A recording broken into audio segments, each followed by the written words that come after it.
ಸಾಮಾಜಿಕ ನ್ಯಾಯ ಇಲ್ಲ. ರಿಲಿಜನ್ ನಲ್ಲಿ ಎಲ್ಲಾ ರಿಲಿಜನ್ಸ್ ಒಂದೇ ಅಂತ ನಾವು ಸುಪ್ರೀಂ ಕೋರ್ಟ್ ಹೇಳುವಾಗ ನೀವು ಈ ಇಸ್ಲಾಂ ಅಲ್ಪಸಂಖ್ಯಾತರು ಒಂದು ಸರ್ಕಾರ ಅವರಿಗೆ ಬೆಂಬಲ ನೀಡ್ತಾ ಇದೆ, ಅವರಿಗೆ ಅಪೀಸ್ ಮಾಡ್ತಾ ಇದೆ ಅಂತ ಹೇಳ್ತಕ್ಕಂಥ ಇನ್ನೊಂದು ರಾಜಕೀಯ ಪಕ್ಷ ಎಷ್ಟು ಸಮಂಜಸ ಅದು.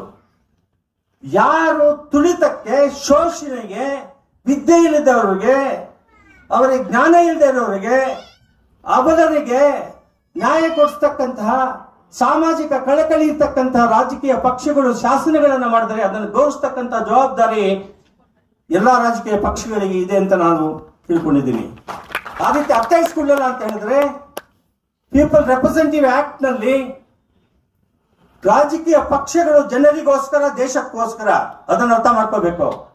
ರಾಜಕೀಯ ಪಕ್ಷಗಳು ಒಂದು ಕುಟುಂಬಕ್ಕೋಸ್ಕರ, ಒಂದು ಅಧಿಕಾರಿ, ಒಬ್ಬ ಪ್ರೈಮ್ ಮಿನಿಸ್ಟರ್ಗೋ ಒಂದು ಚೀಫ್ ಮಿನಿಸ್ಟರ್ಗೆ ರಿಸರ್ವ್ ಆಗಿರ್ತಕ್ಕಂಥದ್ದಲ್ಲ ರಾಜಕೀಯ ಪಕ್ಷ. ರಾಜಕೀಯ ಪಕ್ಷಗಳು ಜನರನ್ನ ಪ್ರಣಾಳಿಕೆ ಕೊಟ್ಟು ಆಡಳಿತವನ್ನು ನೀಡ್ತೀವಿ, ಸಮಾಜದ ಕಲ್ಯಾಣ ನಾವು ಮಾಡ್ತೀವಿ ಅಂತಕ್ಕಂಥದ್ದು ರಾಜಕೀಯ ಪಕ್ಷಗಳ ಗುರಿ.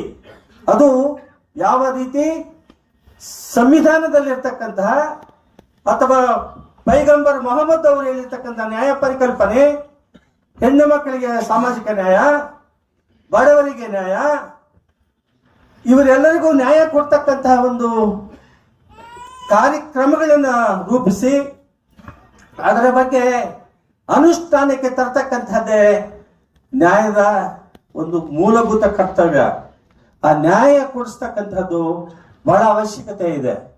ಇವತ್ತು 1950ನೇ ಇಸ್ವಿಯಲ್ಲಿ ನಮಗೆ ಒಂದು ಸಂವಿಧಾನ ಬಂತಲ್ಲ, ನಾವು ರಿಪಬ್ಲಿಕ್ ಇಂಡಿಯಾ ಆದವಲ್ಲ, ಅಲ್ಲಿ 14 ಮತ್ತು 15ನೇ ಅನುಚ್ಛೇದ ಮೂಲಭೂತ ಹಕ್ಕುಗಳಲ್ಲಿ ಪೈಗಂಬರ್ ಅವರು ಹೇಳಿದಾಗೆ ನ್ಯಾಯದ ಪರಿಕಲ್ಪನೆ, ಸಮಾನತೆ, ಪೈಗಂಬರ್ ಅವರು ಹೇಳಿದ ಹಾಗೇನೆ 14ನೇ ಅನುಚ್ಛೇದದಲ್ಲಿ ಸಮಾನತೆ, ಸಮಾನ ಅವಕಾಶ, ಸಮಾನ ಕಾಯ್ದೆಗಳ, ಶಾಸನಗಳ ರಕ್ಷಣೆ ಅಂತ ಅಲ್ಲಿ ಹೇಳಿದ್ದಾರೆ.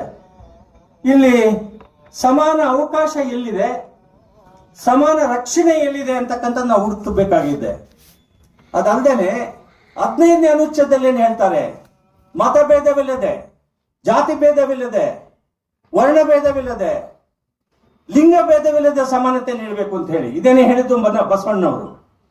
ಹೆಣ್ಣು ಮಕ್ಕಳಿಗೆ ಸಮಾನತೆ ನೀಡಬೇಕು ಅಂತ 12ನೇ ಶತಮಾನದಲ್ಲಿ ಹೇಳಿದ್ರು. ಇವರು ಕ್ರಿಸ್ತ ಶಕ 600 ವರ್ಷಗಳ ಹಿಂದೆ ಪೈಗಂಬರ್ ಅವರು ಹೇಳಿದ್ರು. 600 ವರ್ಷಗಳಿಂದ ಇಲ್ಲಿವರೆಗೆ ನಾವು ಎಷ್ಟು ಪಯಣ ಮಾಡಿದ್ದೀವಿ? ಯಾಕೆ ಹೆಣ್ಣು ಮಕ್ಕಳಿಗೆ ಸಮಾನತೆ ಸಿಗ್ಲಿಲ್ಲ? 50% ಇದ್ದಾರೆ. ಪೈಗಂಬರ್ ಅವರು ಹೇಳಿದ್ರಲ್ಲ, ಭ್ರೂಣ ಹತ್ಯೆಯನ್ನ ನಿಷೇಧಿಸಲಾಗಿದೆ ಅಂತ ಹೇಳಿದ್ರು. ಏನ್ ನಡೀತಾ ಇದೆ ಇವಾಗ? ಈ ಡಾಕ್ಟರ್ಸ್ ಎಲ್ಲ ಮೆಟರ್ನಿಟಿ ಹೋಮ್ಗಳಲ್ಲಿ ಹೆಣ್ಣು ಮಕ್ಕಳು ಆಗಬಾರ್ದು ಅಂತ, ಹೆಣ್ಣು ಮಕ್ಕಳಾದ್ರೆ ಕುಟುಂಬ ಬೆಳೆಯಲ್ಲ ಅಂತ ಒಂದು ತಪ್ಪು ಕಲ್ಪನೆ ಇವರಿಗೆ. ಭ್ರೂಣ ಹತ್ಯೆ ಮಾಡಿ ಹೆಣ್ಣು ಮಕ್ಕಳು ಆಗೋದಿದ್ರೆ ಅದನ್ನ ತೆಗೆಸುವುದು. ಭ್ರೂಣ ಹತ್ಯೆಯನ್ನ ಅಂದಿನ ಕಾಲದಲ್ಲಿ ಮೊಹಮ್ಮದ್ ಪೈಗಂಬರ್ ಅವರು ನಿಷೇಧಿಸಿದ್ರು. ಅಂದ್ರೆ ಇವತ್ತು ಏನ್ ನಡೀತಾ ಇದೆ ಅಂದ್ರೆ ಇದು ಏನ್ ತೋರಿಸುತ್ತೆ ಅಂತ ಹೇಳಿದ್ರೆ, ನಾವು ಅಂಧಕಾರತ್ವದಲ್ಲಿದ್ದೀವಿ. ನಾವು ಅವಿದ್ಯಾವಂತರಾಗಿ ಜ್ಞಾನವನ್ನ ಪಡೆಯದೇನೆ ಜನರನ್ನಾಗಿ ಗೌರವಿಸ್ತಕ್ಕಂತಹ ಮನೋಭಾವನೆಗಳನ್ನ ಬೆಳೆಸಲಿಲ್ಲ ನಾವು. ಇದು ಬಹಳ ಆತಂಕಕಾರಿ ವಿಷಯವಾಗಿದೆ. ಆದ್ರಿಂದ ಇವತ್ತು ನಾವು ಇಲ್ಲಿ ಇಂತಹ ವಿಚಾರಗೋಷ್ಠಿಗಳು ಬಹಳ ಪ್ರಾಮುಖ್ಯತೆಯನ್ನು ಪಡೆದಿದೆ. ಇಂಥ ವಿಚಾರಗೋಷ್ಠಿಗಳು ಸರ್ಕಾರಗಳು ಮಾಡಬೇಕು. ಸರ್ಕಾರಗಳಿಗೆ ಟೈಮೇ ಇಲ್ಲ. ಯಾವ ರೀತಿ ಕೆಲಸಗಳು ಮಾಡ್ತಾ ಇದ್ದಾರೆ ಅವರು? ಸರ್ಕಾರಗಳು ಕೆಲವು ಕೆಲಸಗಳನ್ನು ಮಾಡ್ತವೆ. ಆ ಕೆಲಸಗಳಿಗೆ ಮುದ್ದತ್ತು ಏನು 5 ಪಾಯಿಂಟ್. ನಮ್ಮ ಕರ್ನಾಟಕ ಸರ್ಕಾರ 5 ಪಾಯಿಂಟ್ ಏನು, ಹೆಣ್ಣು ಮಕ್ಕಳಿಗೆ ಫ್ರೀ. ಅಪ್ಪ, ನೀನು ಹೆಣ್ಣು ಮಕ್ಕಳಿಗೆ ಫ್ರೀ ಕೊಡೋದು ಬೇಡಯ್ಯ, ಅವ್ರಿಗೆಲ್ಲ ಕಾಯಮಾಗಿ ಉದ್ಯೋಗ ಕೊಡು, ನಿರುದ್ಯೋಗ ವ್ಯವಸ್ಥೆಯನ್ನ ನಿರ್ಮೂಲನೆ ಮಾಡುವಂತಕ್ಕಂಥದ್ದು ಮುಖ್ಯ. ಅಂದ ಮಾತ್ರಕ್ಕೆ ನೀವು ಕೊಡ್ತಾ ಇರೋದು ತಪ್ಪು ನಾನು ಹೇಳ್ತಾ ಇಲ್ಲ. ನೀವು ಹೆಣ್ಣು ಮಕ್ಕಳಿಗೆ ಕೊಡಬೇಕು, ದೀನದಲಿತರಿಗೆ ಕೊಡಬೇಕು, ಹಿಂದುಳಿದವರಿಗೆ ಕೊಡಬೇಕು ನ್ಯಾಯವನ್ನ. ಅವರು ಕೊಡುವ ಸಮಯದಲ್ಲಿ ನಿಮ್ಮ ಕಾರ್ಯಕ್ರಮ ಏನಿರಬೇಕು ಅಂದ್ರೆ ಯುವಕರಿಗೆ, ಮಹಿಳೆಯರಿಗೆ, ನಿರ್ಗತಿಕರಿಗೆ ನ್ಯಾಯದ ಪರಿಕಲ್ಪನೆ ಪೈಗಂಬರ್ ಅವ್ರದ್ದಿದೆಯಲ್ಲ ಅವ್ರಿಗೆಲ್ಲ ಉದ್ಯೋಗ ಕೊಡ್ತಕ್ಕಂಥ ಕೆಲಸವನ್ನು ಮಾಡಬೇಕು. ಆ ಕೆಲಸ ನಡೀತಾ ಇಲ್ಲ, ಆ ಕೆಲಸ ನಡೀಬೇಕಾಗಿದೆ. ಆದ್ರೆ ಇಲ್ಲಿ ಹರ್ಷದವರೇ, ನಿಮ್ಮ ಅರ್ಬನ್ ಡೆವಲಪ್ಮೆಂಟ್ ಮಿನಿಸ್ಟ್ರಿಗೆ ಹೇಳ್ಬೇಕು, ನೀವು ಬೆಂಗಳೂರು ನಗರದಲ್ಲಿ ಏನ್ ನಡೀತಾ ಇದೆ, ಯಾವ ರಸ್ತೆ ಚೆನ್ನಾಗಿದೆ, ಜನರು ಸಾಯ್ತಾ ಇದಾರಲ್ಲ, ಯಾವುದಿದೆ? ಯಾರು ನಿಮ್ಗೆ ಹೇಳಿದ್ದು? ನಿಮ್ಮ ಹತ್ರ ಬಡ್ಜೆಟ್ ಇಲ್ವಲ್ಲ, ರಸ್ತೆ ಹಳೇದೇ ಇತ್ತು, ಇರ್ಬೋದಾಗಿತ್ತು. ನೀವು ಎಲ್ಲಾ ರಸ್ತೆಗಳು ಸಿಮೆಂಟ್, ಎಲ್ಲಿ ಸಿಮೆಂಟ್? ಒಂದೊಂದು ವರ್ಷ ಸಿಮೆಂಟ್ ಹಾಕ್ತೀರಾ ನೀವು? ಸಿಮೆಂಟ್ ರಸ್ತೆ ಮಾಡ್ತೀರಾ? ಏನಿದೆ ಕಥೆ ನಿಮ್ಗೆ? ಯಾರು ಕೇಳೋರಿಲ್ವಾ? ನಾನು ಚೀಫ್ ಜಸ್ಟಿಸ್ ಆಗಿದ್ದಾಗ ಒಂದು ರಸ್ತೆ ಸರಿ ಇಲ್ಲ ಅಂದ್ರೆ ಡೆಪ್ಯೂಟಿ ಕಮಿಷನರ್ ಕೋರ್ಟ್ ಕರೆಸಿ 48 ಗಂಟೆ ಸಮಯ ಕೊಡ್ತಿದ್ದೆ. ಆ ರೀತಿ ಕೆಲಸ ನಮ್ಮ ನ್ಯಾಯಾಲಯಗಳು ಮಾಡಬೇಕಾಗಿತ್ತು, ನಮ್ಮೆಲ್ಲ ಕಂಟ್ರೋಲ್ ಕೊಡಬೇಕಾಗಿತ್ತು. ತಮಾಷೆ ಅಲ್ಲ ಈ ವಿಚಾರ. ಜನರು ಆ ರಸ್ತೆಯಲ್ಲಿ ಮನೆಗಳಲ್ಲಿ ವಾಸ ಮಾಡೋದಕ್ಕಾಗದೇನೆ, ಬಿಸ್ನೆಸ್ ಮಾಡೋದಕ್ಕಾಗದೇನೆ, ಆ ಕೂಲಿಕಾರರು, ಆ ರಸ್ತೆಯಲ್ಲಿ ವ್ಯಾಪಾರ ಮಾಡ್ತಕ್ಕಂಥ ಬಡ ಜನರೆಲ್ಲರೂ ಕೂಡ ಸತ್ತೋಗ್ತಾ ಇದ್ದಾರೆ. ಇದಕ್ಕೆ ಏನು ನೀವು ಯಾರು ಉತ್ತರ ಕೊಡ್ತೀರಿ? ಯಾರು ನ್ಯಾಯ ಕೊಡ್ತಿದ್ದಾರೆ? ಯಾಕೆ ನ್ಯಾಯ ಕೊಡ್ತಿಲ್ಲ ನೀವು ಅಂತಕ್ಕಂಥ ವಿಚಾರ ಈ ಸಂದರ್ಭದಲ್ಲಿ ಹೇಳಬಯಸುತ್ತಿದ್ದೇನೆ. ರೋಡ್ ವಿಸ್ತಾರ ಅಗಲ ಮಾಡೋದು, ಸಿಮೆಂಟ್ ರಸ್ತೆ ನೀವು ಹಾಕ್ತಿದ್ದೀರಿ. ಇದು ಒಂದು ವಿಚಾರ ನಾನು ಹೇಳಿದೆ. ಇಂಥ ವಿಚಾರಗಳು ಬಹಳಷ್ಟಿವೆ. ಎಂಥ ವಿಚಾರಗಳು? ಯಾವುದು ನಿಮಗೆ ಭೂಮಿ ಎಲ್ಲರಿಗೂ ಹಂಚಿಕೆ ಆಗಬೇಕು, ಲಿಕ್ಕರ್ ಪಾಲಿಸಿ ಅವ್ರು ಹೇಳಿದ್ರಲ್ಲ, ನಿಷೇಧಿಸಿದ್ರು. ಇವಾಗ ನಿಮ್ಮ ಡೈರೆಕ್ಟಿವ್ ಪ್ರಿನ್ಸಿಪಲ್ಸ್ ನಲ್ಲಿ ಇರ್ತಕ್ಕಂಥದ್ದು ಔಷಧಿಗೆ ಮಾತ್ರ ನೀವು ಲಿಕ್ಕರ್ನ ಉಪಯೋಗಿಸಿ ಅಂತ ಹೇಳಿರೋದು. What is the policy of the state government? What is the policy of the government of India? Why are ನೀವು ಇದನ್ನ ಹಳ್ಳಿಯಲ್ಲಿ ಶರಾಬ್ ಅಂಗಡಿಗಳಿದ್ರೆ ಯುವಕರೆಲ್ಲ ನೈತಿಕತೆ ಕಳ್ಕೊಂಡಿದ್ದಾರೆ, ಅವರೆಲ್ಲ ಸಾಯ್ತಾ ಇದ್ದಾರೆ. ಅವರಿಗೆ ಕುಡಿದು ಡಿಜನರೇಟ್ ಆಗೋಗ್ಬಿಟ್ಟಿದ್ದಾರೆ. ಇದು ನೀವು ಈ ಲಿಕ್ಕರ್ ಶಾಪ್ಸ್ ಇಂದ ನೀವು ರೆವಿನ್ಯೂ ಪಡೆಯೋದು ನಿಮ್ದು ಮುಖ್ಯ ಕಾರಣನಾ? ಇದು ನ್ಯಾಯನಾ? ಜನರನ್ನಾಗಿ ಜೀವಿಸ್ತಕ್ಕಂತಹ ಸಮಾಜದ ವ್ಯವಸ್ಥೆಯನ್ನ ನೀವು ಮಾಡಬೇಕಾಗಿರ್ತಕ್ಕಂತಹ ಕರ್ತವ್ಯ 38 ಅನುಚ್ಛೇದದಲ್ಲಿ ಹೇಳ್ತಾರೆ. State shall strive hard to bring social order. Where have you brought the social order? ಸಮಾಜದ ವ್ಯವಸ್ಥೆಯನ್ನು ಬದಲಾವಣೆ ಮಾಡಬೇಕಾಗಿದೆ. ಸಮಾಜದ ವ್ಯವಸ್ಥೆಯಲ್ಲಿ ಬದಲಾವಣೆ ಮಾಡಿದ್ದೀರಿ ನೀವು. ಯಾಕೆ ಬದಲಾವಣೆ ಮಾಡಕ್ ಸಾಧ್ಯ ಆಗ್ಲಿಲ್ಲ? ಅದಕ್ಕೆ ಉತ್ತರ ಕೊಡಬೇಕಾಗಿರ್ತಕ್ಕಂಥದ್ದು ಇಂತಹ ವಿಚಾರಗೋಷ್ಠಿಗಳಲ್ಲಿ ನಾವು ಪೈಗಂಬರ್ ಮೊಹಮ್ಮದ್ ರವ್ರನ್ನ ನೆನೆಸಿಕೊಂಡು ಇಂಥ ವಿಚಾರಗಳ ಬಗ್ಗೆ ಇಲ್ಲಿ ಬಂದಿರತಕ್ಕಂಥ ಎಲ್ಲ ಮಹನೀಯರು, ಮಹಿಳೆಯರು, ವಿಶೇಷವಾಗಿ ನಾನು ಮಹಿಳೆಯರಲ್ಲಿ ಕಳಕಳಿಯ ಮನವಿ ಮಾಡ್ಕೊಳ್ತಿದ್ದೀನಿ. ನೀವು ನಾಯಕತ್ವವನ್ನು ಪಡೆದು ಮುಂದೆ ಬರಬೇಕಾಗಿದೆ ಇವತ್ತು ದೇಶದಲ್ಲಿ.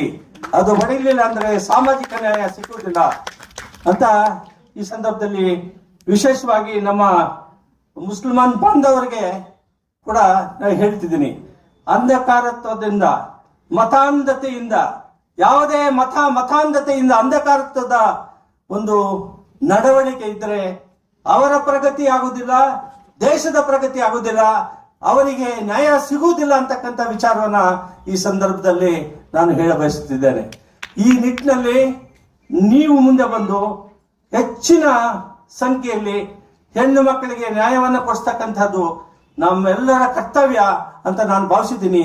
ಈ ನಿಟ್ಟಿನಲ್ಲಿ ನಾವು ನಿಮ್ಮ ಒಂದು ಮತದಲ್ಲಿರ್ತಕ್ಕಂಥ ಹೆಣ್ಣು ಮಕ್ಕಳಿಗೆಲ್ಲ, ಸಮಸ್ತ ಮತಗಳಲ್ಲಿರ್ತಕ್ಕಂಥ ಹೆಣ್ಣು ಮಕ್ಕಳು ಎಲ್ಲರಿಗೂ ಕೂಡ ನ್ಯಾಯವನ್ನ ಕೊಡಿಸ್ತಕ್ಕಂಥದ್ದು ಮೊಹಮ್ಮದ್ ಪೈಗಂಬರ್ ಅವರನ್ನ ನೆನೆಸ್ಕೊಂಡು ಆ ಸಿದ್ಧಾಂತ ತತ್ವಗಳನ್ನ ಜಾರಿಗೆ ತರ್ತಕ್ಕಂಥದ್ದು ಅವಶ್ಯಕತೆ ಇದೆ.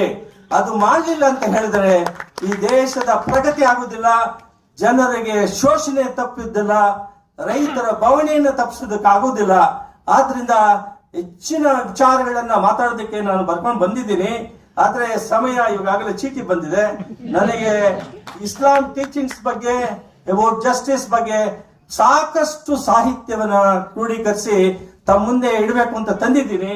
ಇವರು ಪ್ರವಾದಿ ಮಹಮ್ಮದ್ ಅವರ ಬಗ್ಗೆ 10 ಪ್ರಮುಖ ಅಂಶಗಳು, ಅವರ ಯೌವನ ಮತ್ತು ವಿವಾಹ, ಇಸ್ಲಾಂಗೆ ಕೊಡುಗೆ ದಿವ್ಯ ಜ್ಞಾನ ಮತ್ತು ಏಕದೇವತಾವಾದ. ಅವರು ನಮ್ಮ ಮುಕುಂದ್ ರಾಜ್ ಅವರು ಹೇಳಿದಾಗೆ ದೇವರು ಅಂತ ಹೇಳಿ ಅವರು ಆಸ್ತಿಕರು ನಾಸ್ತಿಕರು ಅಂತ ಹೇಳಿದ್ರು. ನಾನು ಆ ಗುಂಪಿಗೆ ಸೇರಿದವನೇ. ಆದರೆ ನಾನು ಅವರು ನಂಬಿದವರನ್ನ, ಅವರ ನಂಬಿಕೆ ಅವರದ ಆ ರೀತಿ ಇತ್ತು.